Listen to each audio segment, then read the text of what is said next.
A millionaire come home without notice and froze when he saw the maid doing this to his son. The house was quiet, too quiet for a mansion usually filled with the soft hum of staff moving through its wide halls. Denise shifted the laundry basket from one hip to the other, balancing it carefully while listening for any sign of the baby. She had been a maid in wealthy homes for years, but this one felt different. The Whitman estate was more than polished marble and perfectly staged rooms. It was a place where she had grown attached to the smallest heartbeat inside it. Little Ethan. Ethan was 8 months old, full of curiosity, already crawling faster than she could fold a set of sheets. That morning, she had set him down on a soft blanket in the corner of the laundry room while she worked. He had a pile of toys nearby, but like any child, what fascinated him most were the things that weren't meant for him. The shiny knobs of the washer, the round window that reflected his own laughing face. Denise bent over the basket, shaking her head with a smile when she heard him babbling. "What are you getting into now, little man?" she murmured. When she turned, her heart skipped. Ethan had inched closer to the front-loading washer, his pudgy hands pressing against the cool metal door. Before she could scold him, he tried to pull himself up, giggling at his reflection. The machine was off, unplugged, safe. Denise had checked it earlier, as she always did. Still, when Ethan slipped slightly and half-tumbled forward, she darted across the rug and caught his little body before he could bump his head. He squealed with delight, thinking it was a game.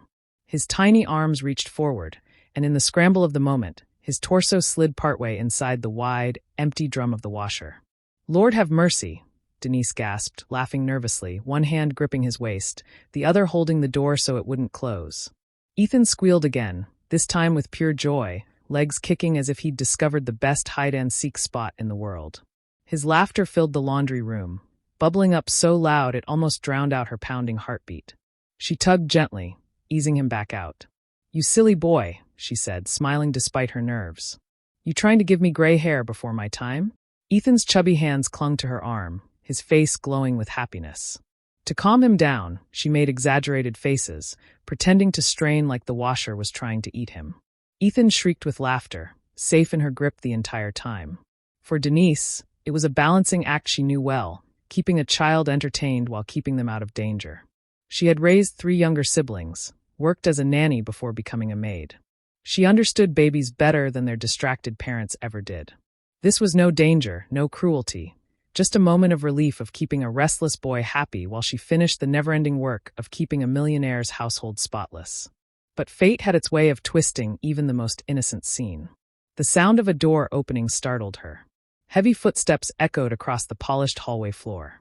Denise froze, Ethan still giggling against her chest. She turned toward the doorway just as a tall figure appeared. Charles Whitman, the master of the house, home hours earlier than expected. He had been gone on business for nearly 3 weeks, traveling between cities and boardrooms, a man consumed by deals and deadlines. Today he had chosen not to call ahead, wanting to see for himself how the house ran in his absence. What he walked in on stopped him cold. His eyes widened. The sight before him looked all wrong. His only son halfway inside a washing machine. His maid bent over holding the boy laughing. The rug beneath their feet looked like a stage for some nightmare. "What is this?" Charles's voice cracked like a whip. He charged forward, his polished shoes striking the tile, his face contorted with disbelief and fury. Denise stumbled back a step, clutching Ethan tighter against her body. The baby, sensing the change in tone, stopped laughing and whimpered softly. "Sir, it's not what it looks like."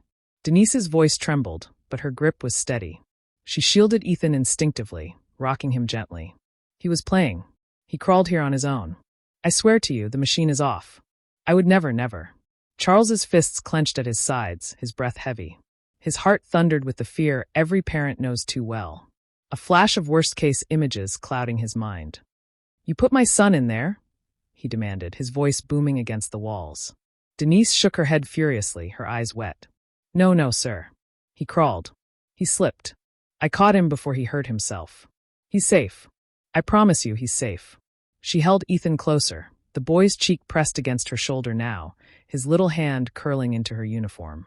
Charles stopped only a few feet away, his jaw locked, his entire body shaking with the storm inside him. He stared at her, at the baby, at the open mouth of the washer. He didn't know whether to believe her, or whether to explode with the rage of a man who felt betrayed in the place he should feel safest. "Tell me," he said at last, his voice lower, harsher, cutting through the silence like glass. What exactly were you doing with my son? Her throat tightened. Still, she spoke. Sir, please, you have to believe me. He was playing near the washer. I had my eyes on him the whole time. He tried to pull himself up, and he slipped. His body slid partway inside before I could catch him. I held him the entire time, never let him go. He laughed because I made it a game so he wouldn't cry. Do you think this is funny? He asked sharply. His voice cracked, but the anger in it was real. Do you think my son's life is something to joke about? Do you know what I saw when I walked in here? I saw my boy stuffed into a machine like his words cut short, as if the picture in his mind was too horrible to say aloud. Denise shook her head, tears spilling freely now. No, sir, it's not a joke. I swear to you, I would never hurt him. I love this boy. Like he was my own. You're gone so often. I'm the one who rocks him when he can't sleep. I'm the one who feeds him when he cries at night. He knows me. He trusts me. Would he be clinging to me right now if I ever put him in danger? Charles faltered. His eyes darted between her tear-streaked face, and his son's small body curled securely in her arms. Ethan whimpered again, then looked up with wide, wet eyes and reached a tiny hand toward his father. The gesture broke something inside Charles. He stepped forward, scooping the boy out of Denise's arms, holding him tightly against his chest. For a moment, the laundry room was silent, except for Ethan's soft sniffles. Charles buried his face in his son's hair, inhaling his warmth, steadying his breath. Then slowly his eyes lifted to Denise again. You're telling me he crawled into that machine by himself? His voice was still hard, but quieter now, searching. Yes, Denise said firmly. I pulled him out the second it happened. The washer is unplugged. I check it every morning before I even let him crawl near here. He was safe, I promise you. She wiped at her cheeks, forcing herself to hold his gaze despite the tremor in her body. It looked worse than it was, but I would die before I let anything happen to him. Charles studied her. He wanted to stay angry. It was easier than admitting his fear had gotten the best of him. But the longer he looked, the harder it became to ignore the truth. Ethan wasn't crying because he had been scared of her. He had been laughing. The child had trusted her enough to find joy even in a moment of clumsiness. And in Charles's mind flickered the stark reality. He hadn't been here.